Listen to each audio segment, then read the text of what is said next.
the child's soul come into him again. 1 Kings chapter 17 verse 21. And he stretched himself upon the child 3 times, and cried unto Yahweh, and said, O Yahweh my God, I pray thee, let this child's soul come into him again. It is argued that when the child's soul left him, his immortal entity departed to heaven. The passage neither states nor implies that the soul described is immortal, or that it would depart to heaven or hell. Such views must be read into this passage. They are assumptions for which this passage offers no support. The personal pronoun him describes the lifeless body. If the real child was the immortal soul tabernacling in a mortal earthly body, then the pronoun should have been descriptive of the soul, and as it is, of the body.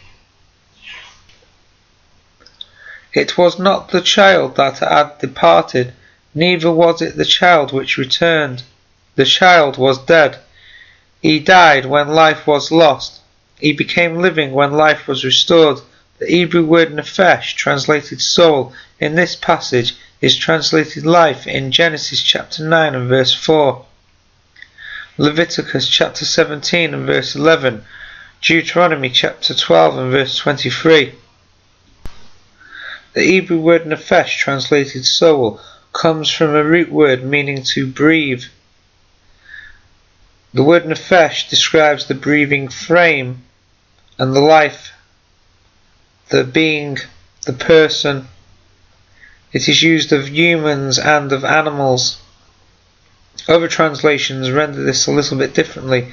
Then he stretched himself out on the boy 3 times and cried out to Yahweh, Yahweh my God, let this boy's life return to him.